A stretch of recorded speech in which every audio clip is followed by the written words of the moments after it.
Tristan Ruiz, bonjour. Bonjour, Jean-Baptiste. Vous êtes le directeur marché bailleurs sociaux et OFS de Adéquation. Nous allons parler du monde résidentiel et de l'appétit des investisseurs institutionnels et des bailleurs sociaux sur cette classe d'actifs. Alors, comment s'est matérialisé l'intérêt des investisseurs institutionnels sur la classe d'actifs résidentiels et plus précisément sur le logement social depuis la fin de la crise sanitaire?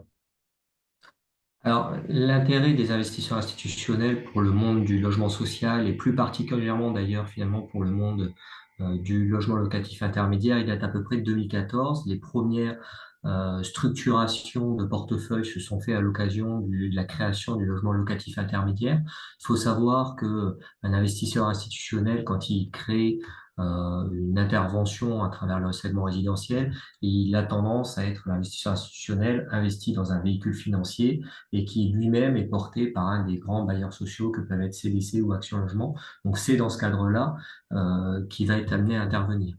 Donc l'intervention des investisseurs institutionnels dans le résidentiel, c'est principalement cette porte d'entrée qu'est le LLI.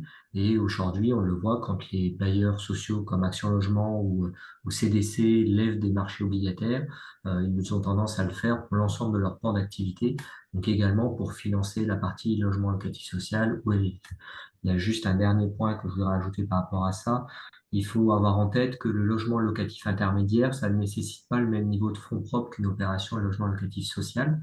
Pour vous donner un ordre d'idée, dans le logement locatif social, on donne à peu près 5 à 15% de fonds propres historiquement. Alors aujourd'hui, on a tendance à avoir des taux un peu plus élevés de fonds propres par opération.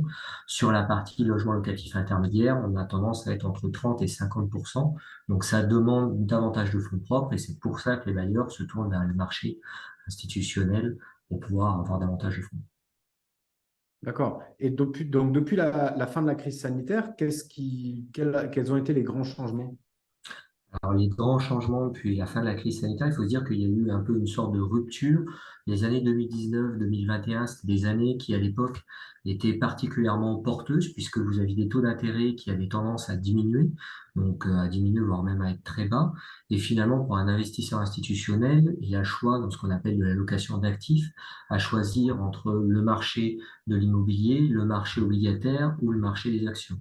Il a fait des choix et puis finalement, le marché résidentiel a paru plus porteur. Et puis, il y a eu également toutes les questions de critères ESG, qui sont des critères environnementaux qui ont été intégrés, et l'immobilier qui est vu comme quelque chose d'un peu plus socialement responsable. C'est pour ça qu'il y a eu un report sur ces classes d'actifs. Et le D'accord. changement par rapport aux années plus récentes, c'est notamment l'augmentation des taux. Cette augmentation des taux a induit effectivement un changement de paradigme, puisque le taux de rendement qui à l'époque était plutôt bon se dégrade. Et aujourd'hui, on est plutôt dans une période de stabilisation et de pause des investisseurs institutionnels qui réfléchissent et se disent, est-ce que je continue mes investissements sur cette classe d'actifs ou est-ce que je me reporte sur d'autres qui sont plus rentables? C'est dans cet état d'esprit qu'ils sont au choix.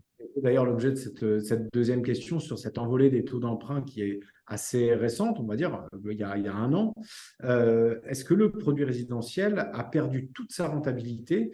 Est-ce que ça signe l'abandon des institutionnels pour cette classe d'actifs? Est-ce qu'ils l'ont vraiment déserté? Chez Adéquation, qu'est-ce que vous voyez sur le marché? Alors, il faut se dire qu'on a du mal à observer, puisqu'il n'existe pas vraiment de source officielle bien stabilisée sur l'investissement des investisseurs institutionnels dans le logement intermédiaire ou dans le logement social. Donc, on n'a pas forcément de source officielle de ce côté-là. Par contre, tous les indicateurs montrent bien qu'on n'est pas tellement sur un repli, mais plus sur une notion de pause, c'est-à-dire finalement, ils se retournent sur des notions d'action qui sont aujourd'hui plus rentables dans un contexte d'inflation et ils sont dans une phase d'attente sur le segment résidentiel. Il faut se dire qu'aujourd'hui, vous aviez à peu près 60% des foncières qui sont plutôt sur la partie tertiaire. Donc, l'actif immobilier de base des foncières, c'est plutôt le tertiaire que le résidentiel. Et il y a eu un report ces dernières années qui est en train de se stabiliser et tous sont en train de se demander si ça va se prolonger ou pas. D'accord.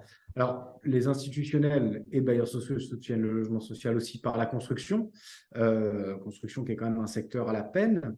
On sait qu'ils investissent surtout sur des acquisitions en bloc. Quel est le niveau de décote qu'ils obtiennent, que ces investisseurs obtiennent auprès des promoteurs actuellement? Alors, le niveau de décote aujourd'hui, il est assez important puisque vous avez des discussions de décote qui tournent autour de -15, -20%. Il y a eu plusieurs articles de presse qui ont été reliés autour de ça. Vous avez certains bailleurs qui aujourd'hui disent qu'ils ont des niveaux de décote qui vont jusqu'à -40%. Donc, on a parfois une décote qui est assez forte par rapport au livre. La seule chose, c'est à un moment donné, quel est l'équilibre de l'opération de l'opérateur qui, elle, pour le coup, n'est pas toujours bien certaine d'être ficelée.